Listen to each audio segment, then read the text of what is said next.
em algumas reportagens até que eu estava lendo, né, sobre isso, parece que ele tinha uma aproximação até um pouco maior até com o Ocidente em si, né, em relação aos Estados Unidos, com algumas conversas. Desde o início desse conflito, né, eu tenho tentado estudar um pouco mais sobre a Rússia, né, eu falo que é difícil, vou aprendendo um pouquinho, inclusive você já participou de algumas entrevistas com a gente ao vivo, fui aprendendo um pouco ali com você, mas em alguns artigos que eu li, acho, né, ali que os russos, eles se preocupam muito, eles acreditam muito que o Ocidente sempre foi muito hostil com a Rússia, né,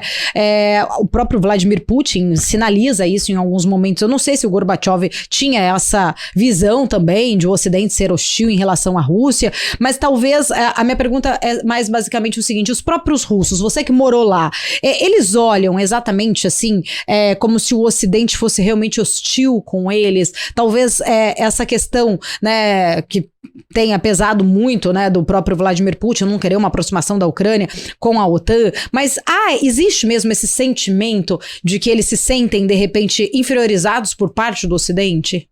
Sim, existe um sentimento, eu diria que talvez de traição, né, no sentido de que nesse período do Mikhail Gorbachev, e mesmo no período de Boris Yeltsin, ali no início dos anos 90,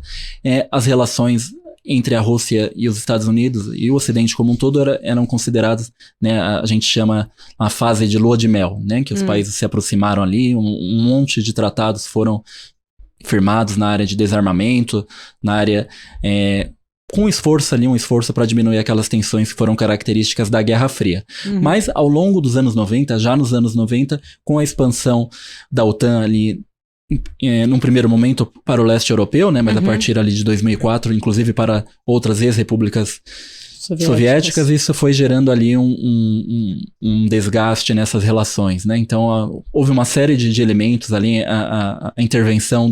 da OTAN em ex-repúblicas iugoslavas, né? Então esse cenário todo ali já nos anos 90, né, começou a ser contestado, né? Então o próprio Boris Yeltsin, né, esse questionamento, a expansão da OTAN não vem de Vladimir Putin, né? O próprio Boris Yeltsin já levantava essa questão, né, de que seria ali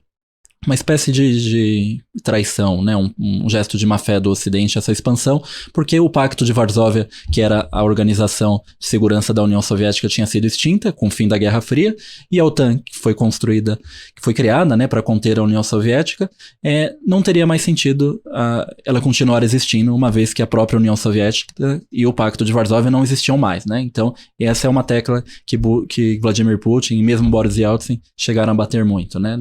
porque a OTAN continuava a existir. Mas eu não considero que né, eu vejo que muitas correntes apontam isso como o principal fator para essa atual guerra da Ucrânia, mas desde o início eu venho questionando esse fator como um real motivador para essa guerra, né? Eu acredito que haja outros fatores ali mais influentes do que esse.